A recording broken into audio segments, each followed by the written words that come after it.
Good evening, sir.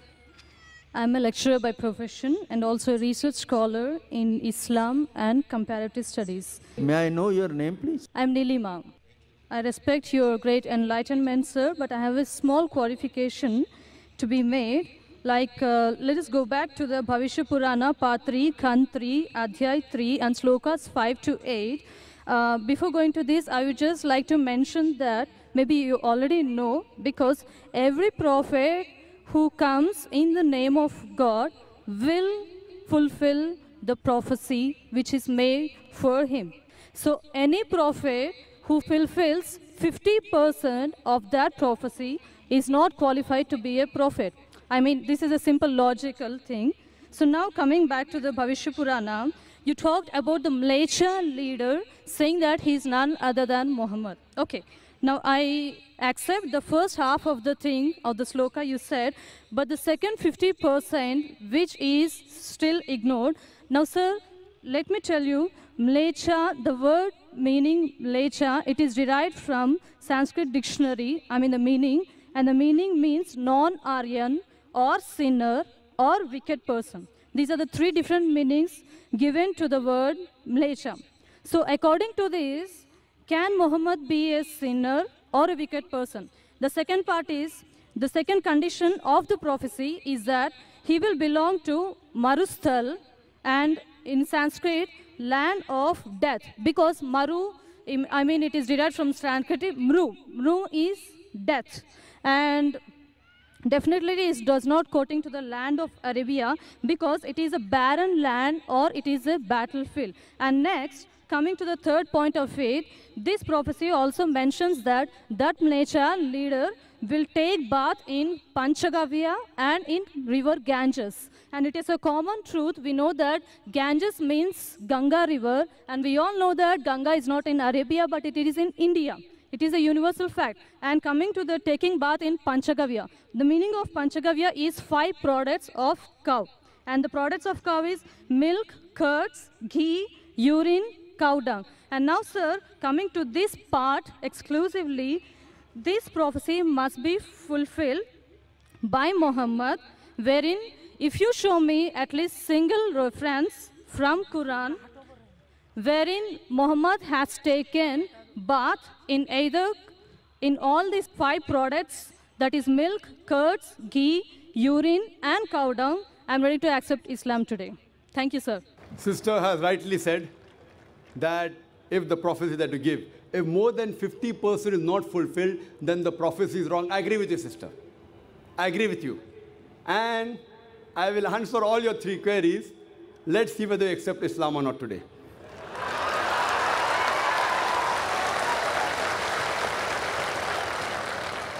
That's a different thing, that you may not agree with the truth.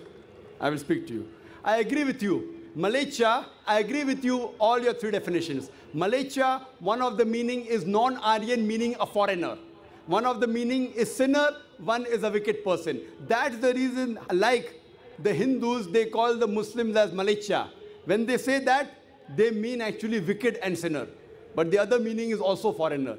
As far as when I speak, when I quote from any scripture, while quoting and while taking the meaning, it's not necessary that if the word has got 4 meanings, then more than 2 meanings should be correct. No.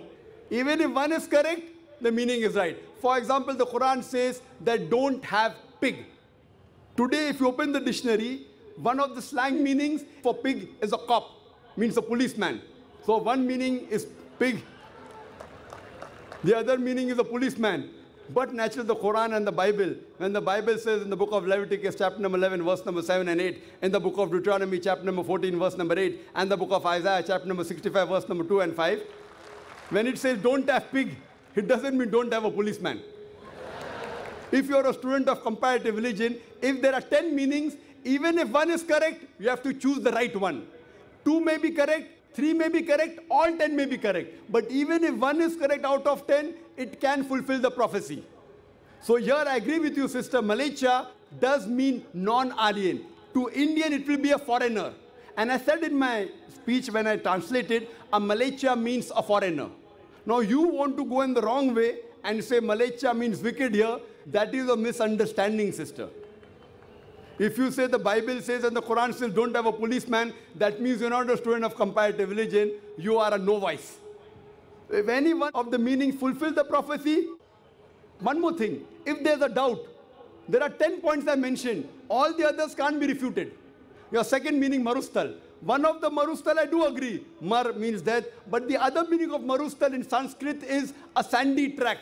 You go back to the dictionary today and open. In our Islamic Research Foundation, we have a Sanskrit dictionary also, sister. I am a student of comparative religion. I do agree, one is a place of death, the other is a sandy track. So why are you taking the wrong meaning?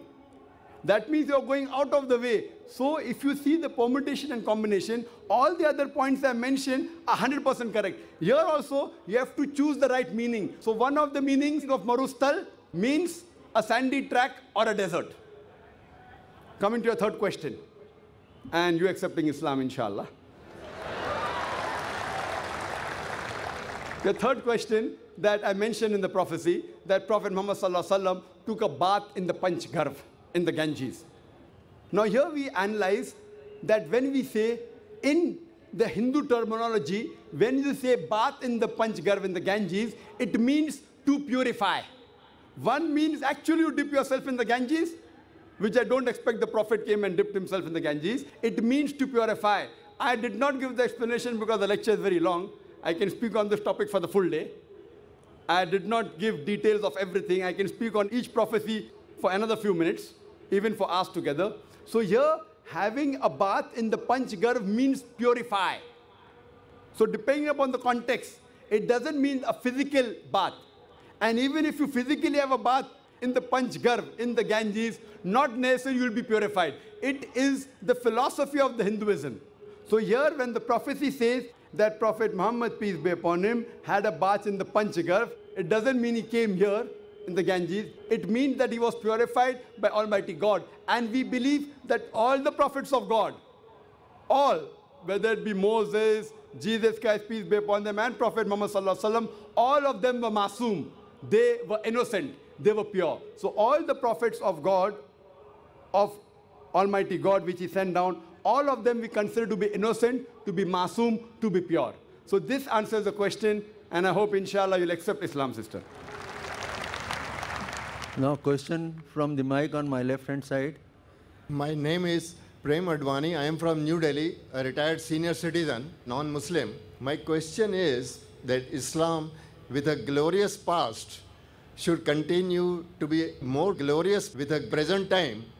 I wish that the Muslims should give more transparency and access to what activities are being conducted from the grassroots level of madrasas and masjids and so on, so that the people should feel what is going on.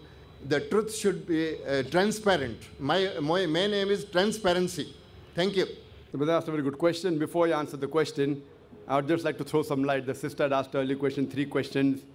And that reminds me that my daughter, who had come last, she had said a song, "Don't talk to me about Muhammad," you know, peace be upon him. And the coordinator said, please pay attention to the words, what she's saying. And if you heard the words carefully, it's the seerat of Muhammad sallallahu alaihi wasallam, that once when Muhammad sallallahu alaihi wasallam was going, he finds a companion as a stranger. She starts speaking against the Prophet. Oh, the Prophet Muhammad sallallahu alaihi wasallam is a bad person. Don't talk to me. She's telling Muhammad sallallahu alaihi wasallam, that person doesn't know the person is talking to. She tells to the stranger, that person on the road, that Prophet Muhammad is bad. Don't listen to him. He causes disharmony. He teaches only about one God, blah, blah, blah. That's what my daughter was saying in that song. Later on, but she says, oh, you're a very good person. But I'm warning you, don't listen to that man, Muhammad, peace be upon him. He's a rogue, Nauz billah. He's a very bad person, Nauz billah. And so on and so forth. But she says, you're a very good person. You're so kind, you're so loving. Please, may I know your name? Then she says, pardon? What did you say? Am I hearing correct? Your name is Muhammad sallallahu alaihi wasallam? Then she says, Ashhadu an la ilaha illallah wa ashhadu anna Muhammad Rasulullah. So when the traveler realizes that this person is actually Prophet Muhammad, peace be upon him, I have heard from other people that he's the wrong person. This person is so good, she immediately accepts Islam. So our dear sister, When she posed so many questions again, I thought it reminds me of my daughter when she was narrating the seerah of the Prophet in that song.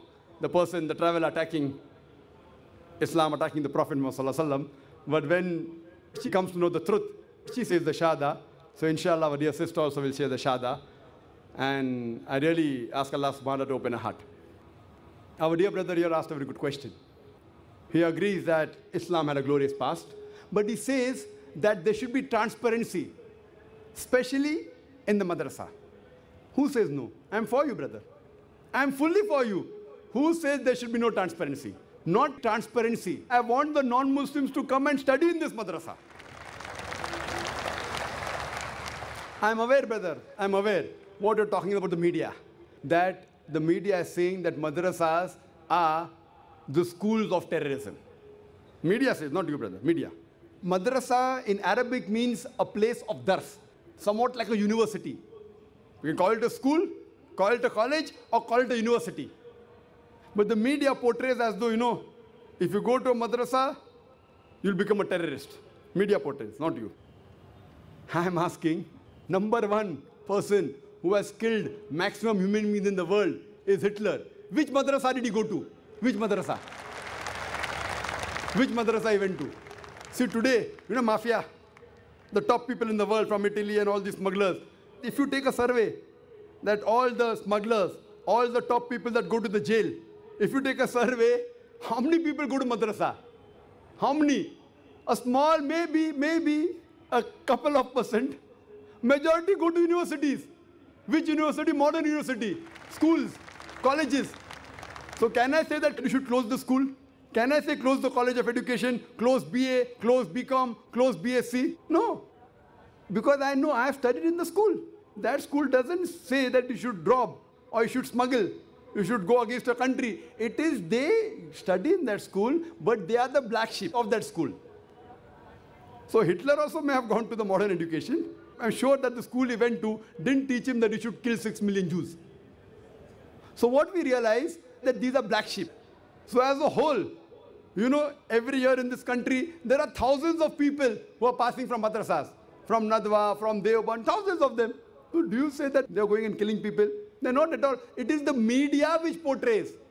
And now the government wants to go, and last year or year before last, they went to Nadwa, imagine. They went to Nadwa and they wanted a search warrant they took out to check. To check what? And Ali Mian Nadwi, Rahimullah, he said, okay, come forward, check. What they found? Nothing. See, once in a blue moon, one in a lakh, one in 100,000, one in a million, maybe a person, after he passed the madrasa, may have been misled. That doesn't mean madrasa teaches that. But a bigger percentage of the students studying from schools, modern education, from colleges, from university, which we get degrees of BA, BCom, engineering, doctor, more of the people doing wrong activities and evil activities. So as far as transparency, brother, I'm for it. No madrasa will ever say that you do not come and check. Our syllabus is open. Even our school. In our school, we are teaching, mashallah, we are teaching comparative studies. My student from my school knows more about Hinduism than average Hindu. He knows more about Christianity than average Christian. He knows more about Islam than an average Muslim, because we pay attention to both of them. So as far as transparency, brother, is concerned, I'm for you, I'm with you, and no one will ever say that you don't come and analyze. Come, but don't blame. Don't come with a negative mind. Come with open mind. You may never know, you may get hidayah. You may come to the truth. Yes, brother. Create an atmosphere of encouragement for non-Muslims to come and learn something and see for themselves. That is what I mean by transparency, so that people should not have suspicion that something wrong is going on, something good is going on. But you should make it transparent. Brother asked a very good question. We should make it transparent for non-Muslim to come and study. Brother, first invitation I give to you and your children, come to IRF. I give invitation to you. See, Islamic Research Foundation has a library. It is one of the most well-equipped libraries, at least in India, of scriptures of different religions. You know, we have more than 200 different types of Bible, more than 50 versions of the Bible. We have more than 50 translations only of Bhagavad Gita. We have several translations of Vedas, of Rig Veda, Yajur Veda, Atharva Veda. You may not find in the library of your government. You may not find in the library of maybe your school of thought. We encourage, study, and come to the truth. And leave aside others. I give the first invitation to you and to your children. I will even bear the air ticket, free. Come to IRF. And we welcome you. Study. And we will learn the truth together, inshallah. Can you, on the microphone? Yes, brother. I wish to thank you that you have taken my suggestion in the right spirit, and I will take opportunity to avail of your offer. Please. Just write to us. I'll send you an air ticket, inshallah. Yes, brother from the center mic. My name is Ramakrishna. I'm a physiotherapy student. My question is, what is the need of Allah to create Adam and Eve and this total universe? What he will get from this? And my second question is, everything is created by someone. So even God must have been created by someone. What is the meaning of Allah? Brothers asked 3 questions. The first question, why did God create Adam and Eve, and what was his reason to create all this world and humankind? Allah subhanahu wa ta'ala created Adam and Eve, may peace be upon them both, so that the humankind could come. They were the great-great-grandparents. Allah says in Surah Hujurat, chapter number 49, verse number 13, Ya ayyuhan nasu inna khalaqnakum min zakrin wa unsa wa ja'alnakum shu'uban wa qaba'ila lita'arafu. Inna akramakum indallahi atqakum. Inna Allah alimun khabir. O humankind, we have created you from a single pair of male and female, and have divided you into nations and tribes, so that you may recognize each other, not that you may despise each other. And the most honored in the sight of Almighty God is the person who has taqwa. The criteria to judge any human being, it is not wealth, it's not color, it's not caste, it's not creed, it is taqwa, it is God consciousness, it is righteousness, it is piety. So Adam and Eve, peace be upon them both, they were our great-great-grandparents, of yours also and of mine also, all humankind. Therefore, I call you a brother. We are brothers in humanity. Allah says, Ya you are nas, O humankind. And Allah says in Surah Isra, chapter number 17, verse number 70, وَلَقَدْ كَرَّمْنَا بَنِي آدَمَ. Almighty God has honored all the children of Adam. Whether they are born in India, USA, UK, born in a Hindu family, or a Muslim family, or a Christian family, Allah says He has honored all the Bani Adam. If you are a human being, Allah has honored you. Whether your name is Zakir, Abdullah, Ramu, Shankar, if you are born as a human being, Allah has honored you. Now coming to the question, why has Almighty God created the human beings? Allah has created the human beings because Allah says this is one of His best creation. All the other creations of Allah subhanahu wa ta'ala, they obey Him. We have the angels. Whatever Almighty God says, the angels obey Him directly. They have no free will. The human being is the creation of Allah subhanahu wa ta'ala, which has a free will. We can either obey Him or disobey Him. So Allah has created such a creation. We are one of His best creation, in the best of forms. But we have a choice of either obeying God or disobeying God. If we obey God, we will go to Jannah, we'll go to Swarg, we'll go to heaven. If we disobey Him, we'll go to hell, we'll go to Nark.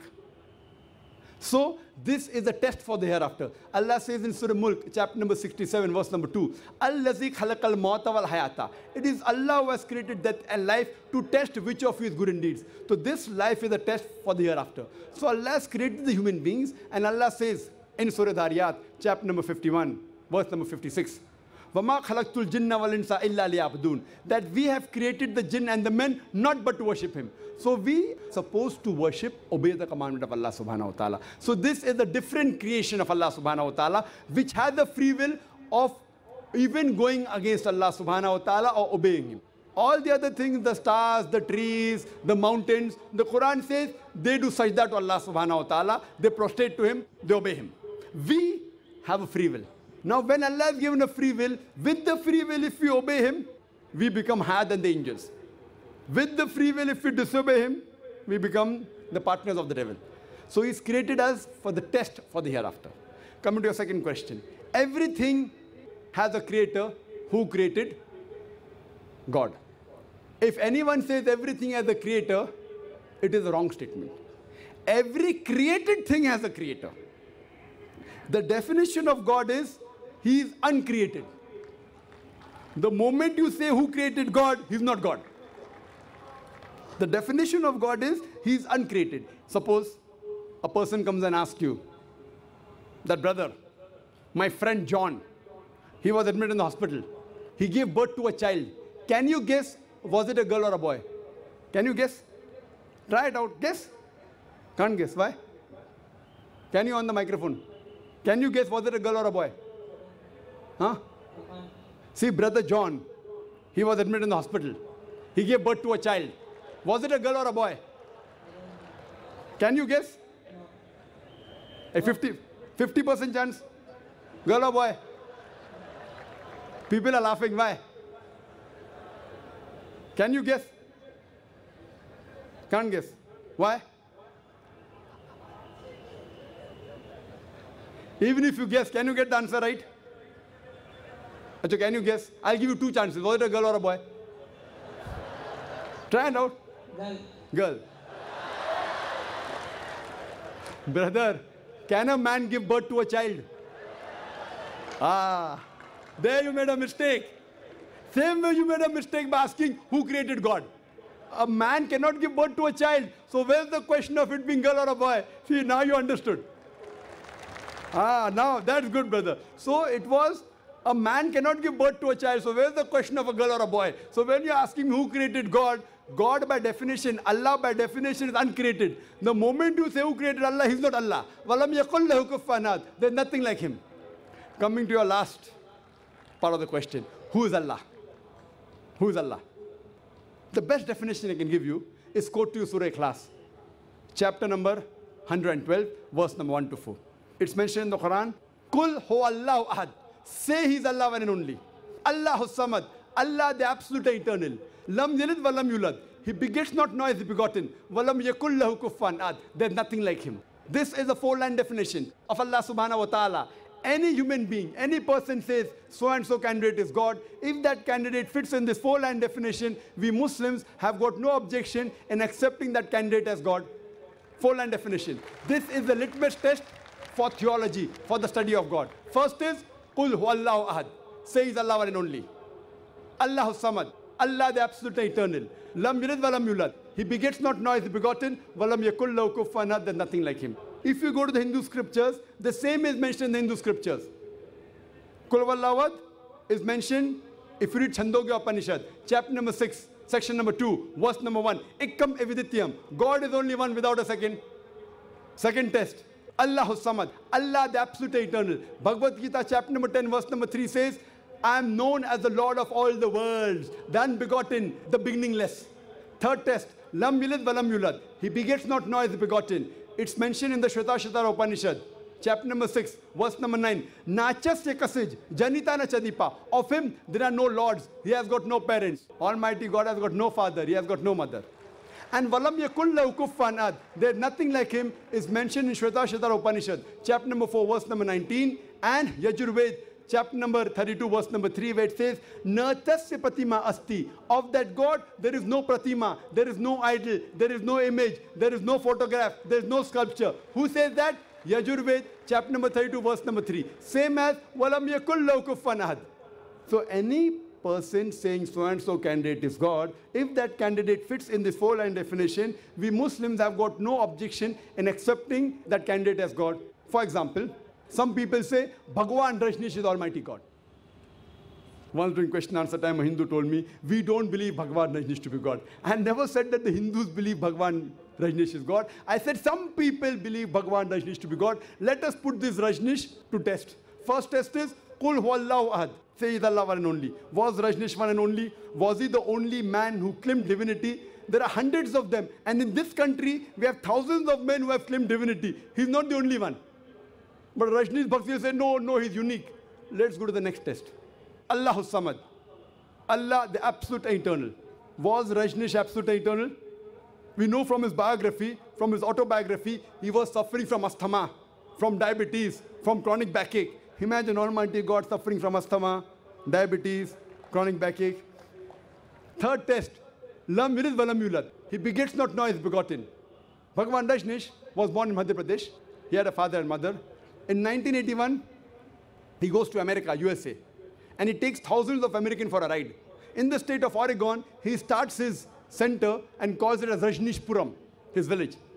Later on, the American government arrests him and put him behind bar. Rajneesh says, the American government slow poisoned me. Imagine Almighty God being slow poisoned. In 1985, the American government kicked him out of the country. He comes back to India in the same city, Pune, and he goes back to his center, which is now called as Osho Commune. And if you go to the Samadhi of Rajneesh, it is mentioned there on the Samadhi, Bhagwan Rajneesh, Osho, never born, never died, but visited the earth from the 11th of December 1931 to the 19th of January 1990. Never born, never died, but visited the earth from the 11th of December 1931 to the 19th of January 1990. They forgot to mention in Samadhi, he was not given visas to 21 countries of the world. Almighty God coming in this world to visit the world and requires visas to go to different countries. And the Archbishop of Greece said, if you don't remove Rajneesh out of this country, we'll burn his house and the house of his disciples. And the last test, Walam Yakullahu Kufuwan Ahad, is so stringent that no one besides the true Almighty God can pass. The moment you can compare God to anything, He's not God. Walam Yakullahu Kufuwan Ahad. We know Rajneesh, like the human beings, had a beard, one nose, 2 eyes, 2 ears, 2 hands. The moment you can compare God to anything in this world, He's not God. Walam yakullahu kufuwan ahad. If someone says Almighty God is 1,000 times stronger than Arnold Schwarzenegger. Might have heard the name of Arnold Schwarzenegger? Have you heard Arnold Schwarzenegger? The person who got the title Mr. World, Mr. Universe. The strongest man in the world, the strongest man in the universe. The moment you can compare God to anyone, whether it be Arnold Schwarzenegger, whether it be Dara Singh, whether it be King Kong, whether it be 1,000 times or 1,000,000 times. The moment you can compare God to anything in this world, He is not God. Walam yakullahu kufuwan ahad. There's nothing like Him. So this is a 4-line definition of Allah subhanahu wa ta'ala given in the Quran. Whichever God you're worshipping, brother, put that God to the test of Surah Ikhlas. If that God passes, that is a true God. Otherwise, it's a fake God.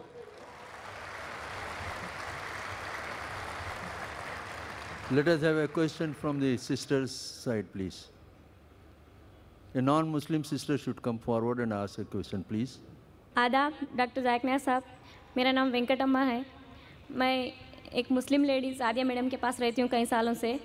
मेरा सवाल है, आप बोलते हैं कोई भी मज़हब गलत चीज़ नहीं बताता, गलत काम करने के लिए उत्सुक नहीं करता, और आप क्या वजह है जिसकी वजह से इस्लाम कबूल करने के लिए बोलते हैं तमाम मुस्लिम? Sister asked the question that she lives with a Muslim for several years. When I said that all the religions speak good things, then why do the Muslims ask me to accept Islam? Point number one, I say that all the religions, most of the things they say are good. But Islam, besides speaking good things, shows you a way how to achieve that goodness. And I give the example, all religions say don't rob. Islam says the same, but Islam shows you a way how to achieve a state in which people will not rob. Give zakat, give charity. After that someone robs, chop off the hand, there will be no robbery, there will be no crime. So in this way I try to explain that Islam, besides talking about good things, shows you a way how to achieve that state of goodness. Secondly, if I have to say, being a student of comparative religion, if you have to follow your Hindu scriptures, assuming you're a Hindu, if you have to follow your Hindu scriptures, if you have to be a good Hindu, your Hindu scriptures say, there is one God. I quoted all these verses in my previous answer. One God. Your scripture says don't do idol worship. Bhagavad Gita chapter number 7 verse number 20. All those whose intelligence has been stolen by material desires, they worship demigods, they do idol worship. You have to believe in one God. I said in my lecture today that you have to believe in the Antim Rishi, the Kalki Avatar, whose father's name will be Vishnu Yash Abdullah. Mother's name shall be Sumati Amina, who will be born in the village of Sambala, Makkah, who will be born to the chief of the village of Sambala, chief of Makkah. He will be a messenger for the whole of humankind. He will get enlightenment at night in a cave. He will go northwards and come back. He will be given 8 qualities. He will be a messenger for the whole of humankind. He will ride a horse. He will have a sword in the right hand. He will have 4 companions. He will be helped by the angels and devatas. On and on and on. Who is this person? If you are a good Hindu, you have to believe in the Antim Rishi, otherwise you are not a good Hindu. If you are a good Hindu, you have to believe in one God. You don't have to do idol worship. Natasya pratima asti. Of that God, there is no pratima. There is no idol. There is no image. There is no photograph. There is no sculpture. And I have had dialogues with Pandits of Hinduism, with Shankaracharya, many. And I've quoted this. No Shankaracharya told me, Brother Zakir, you're wrong. No one. I had a dialogue with Sri Sri Ravi Shankar on 21st of January, supposed to be the most popular spiritual guru, Art of Living. I told him, the best book on art of living is the glorious Quran. I asked him to join our club of art of living. We have 1.3 billion members. 1.3 billion members. I gave him an invitation. If he follows the scriptures, he's supposed to be a scholar of the Vedas, he should come to this. Similarly, sister, when I say that all the other scriptures, even if you agree with the word of God, by the passage of time they have been changed. Swami Vivekananda says that 99% of the Vedas have been lost. Whatever 1% we have to follow it strictly. Strictly means believe in the Antim Rishi also. So if you follow it strictly, you will have to believe in Muhammad Sallallahu Alaihi Wasallam, have to believe in the Quran. And I give you an invitation, sister, to come to this religion of peace so that you can come closer to Almighty God. Question from this mic here, please. It's a great opportunity for this August evening to have a valuable, immortal, and moral and religion, spiritual lecture. We are all impressed by your way of telling, which changes the person's attitude. My highest regard, my name is Ramdas, I am person officer from Electricity Board. So I got highest regard for Islam. Being a Hindu, I got a highest Islam. I agree with you, just now you said that Hinduism never speaks of idol worship. It's unfortunate Hinduism are being misguided by egoistic thoughts of the religious so-called leaders. They are deliberately misleading the people. In the same Hindus, they say 90% of the Hindus are being misguided, saying that idol worship, Vedas, Upanishads never speaks about idol worship. It is only the Ruh. The Ruh is the criteria. Ruh खुदा की इनायत है. वो रूह को Christianity में soul कहते हैं, इस्लाम में रूह, हिंदूस में आत्मा. It's very unfortunate the egoistic attitude of the takedas of all religions, whether it's a Muslim, Christianity or Hindus, they are the egoistic fellows who misguide the humanity, people in general all over the world. Now my question before you, my beloved, learned intellectual person is, just now Mr. Diwan of the Delhi has rightly pointed out that Islam is a glorious past at every stage. But unfortunately, Islam has come to the laughable stock in the present days of the world. The reason is the takedas of the Muslims leaders, like Hindu leaders, they are making रूहानी को पहचानने में अंधे जैसा जी रहे हैं. ये दिल की आंखें खोल खुदा की नूरी नूर है, मगर इंसान अंधा बन के जी रहा है. क्या ये सवाल बोल सकते हैं कि सूरज एक है, हवा को कुछ मजहब नहीं है, पानी को कुछ मजहब नहीं है, एक हिंदू भाई एक मुसलमान औरत को नहीं खून देता औरत जी सकती हैं, तो जब खून ब्लड अगर दे दिए एक हिंदू और मुसलमान औरत को दिए तो नहीं, उन्होंने जान बच गई है. क्या ये हो सकता है कि ये हिंदू ये मुसलमानों को दिए तो इस्लाम बन गया? That's the first question. Please try to I am analyzing my question. Secondly, खून देने से उन्हें बच जाती हैं, तो उन्होंने दिल की दुआ दी थी, मेरा बेटा, मेरा जान बचा है, मेरे बेटा ये पॉजिटिव वो positive is the B positive is the blood. So मुसलमान औरत को उसके औलाद का खून नहीं आता है, तो इसको बैठ के से इंसानियत की पहली चीज़ है. इंसान एक मज़हब है. सो उन्होंने बी सग्गा बेटा का खून टैली नहीं हुआ, तो हिंदू ने टैली हुआ दे दिया. वो माँ बोलते उस माँ के वास्ते क्या मज़हब की ज़रूरत नहीं है. This is first one. इसीलिए आज इंसान नहीं रूहानी को नहीं पहचान रहे, आंखें रह के भी अंधे के जैसा जी रहे, दिल की आंखें खोले तो खुदा की नूर, खुदा को नूर पहचानने में नहीं एक अहम आ रहा है, मजहब आ रहा है, नफरत की आग में जी रहे। इस्लाम से मोहब्बत फाते आलम अस्सलाम सलाम सब उन्होंने मोहब्बत, इसलिए सदियों के सालों का हज़ारों साल के बाद भी नहीं उनकी मोहब्बत फाते आलम से नहीं। हर चीज़ दिस ज़कात है, जस्ट ज़कात is a good in Islam, charity, help being, fellow being, किसी की गरीबी की शादी है तो उसको शादी करो, उसकी हज हो जाता है। तो इस्लाम का सच्चे वर्चुस which no religion got it, we agree for it, I too agree for it. It's a very nice virtues. Unfortunately, there is no implementation in the real life. So, Mr. Diwan said, the mothers are to be transparent. Let the Hindus might be needed कि खुदा की इनायत को पहचानने में नहीं आज इस्लाम बर्बाद हो चुका है। Christianity, egoism, they want to supreme purpose, they want to curtail the Islam. That is the egoistic attitude of Christianity. Hinduism, they want for the existence. No, so these are all the ठेकेदार्स. They are not finding what is रूह. रूह खुदा की इनायत है, उपनिषद में है, इस्लाम में है और बाइबल में जैसे। So इस रूह को पहचानने में नहीं अंधे के जैसे दे रहे, वही रूहानी को नहीं पहचान रहे।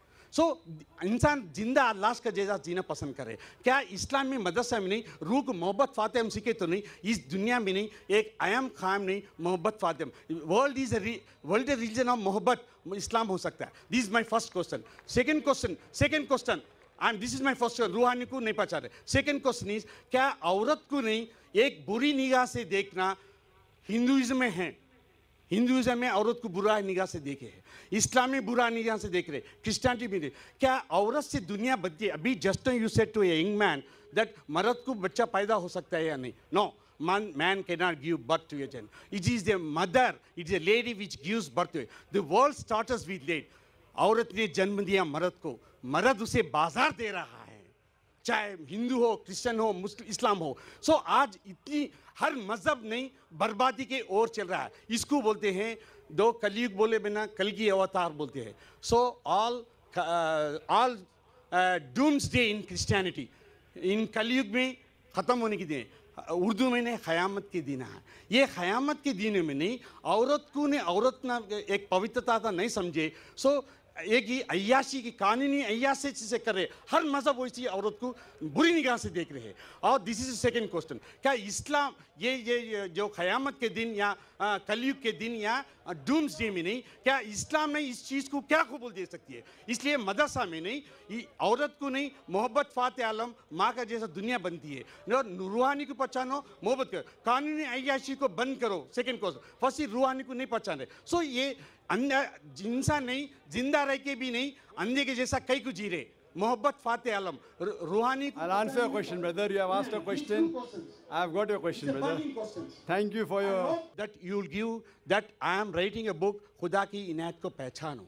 I am writing to a question to the world, all religious, खुदा की इनायत को पहचानो. Why this was? Thank you, brother, for a very short speech. And thank you for the good words. You spoke about me and about Islam. As far as I am concerned, all praises are due to Allah subhanahu wa ta'ala alone. You called me a scholar, you called me a knowledgeable person. I am just a student. I consider myself to be a student on Islam and comparative religion. You posed two questions, one on Ruh and then on women. Before that, you made certain statement. You said that most of the religious thekedar are causing problems. Majority, I do agree with you. Then you also went and said that Islam is being maligned because the religious leaders of Islam, they are causing a bad name for Islam. As far as the religious leaders of the other communities, they prevent their followers to read the scripture and do research. As far as Islam is concerned as a whole, I don't blame the religious scholars of Islam, the religious leaders. There are a few black sheep, very few. There are a very small number of so-called religious scholars who are misleading, but they are a very small percentage. The media picks them up and portrays as though every Islamic religious scholar is like that. Therefore, as far as Islamic religious scholars are concerned, ulamas are concerned, we love them, we respect them. There are a few people, a very small percentage, who do take advantage and misguide the people, but as a whole, alhamdulillah, they speak the good things, they talk about the religion, we love them, we respect them. In contrast to other religions, most of the other religious leaders of the other religions, They don't do that. They prevent the followers from reading the scriptures, like you rightly said. Hinduism condemns idol worship, etc. But more than 90% are doing idol worship because they don't want their followers to read the scriptures. Coming to your question, you said that if a Hindu gives a blood to a Muslim, the Muslim's life is saved. Main thing is Rouhani. So where is the mazhab? Does the person become a Hindu? Or if a Muslim gives blood to a Hindu, does he become a Muslim? Allah says in the Quran, in Surah Ma'idah, chapter number 5, verse number 32, if anyone saves any other human being, if any person, whether Muslim or non-Muslim, saves any other human being, whether Muslim or non-Muslim, it is as though he has saved the whole of humanity. So if any human being gives a blood to any other human being and saves a life, whether Muslim gives to a Hindu or a Hindu gives to a Muslim, that person has saved the whole of humanity. The ayat further says, if anyone kills any other human being, unless it be for murder or for creating corruption in the land, it is as though he has killed the whole of humanity.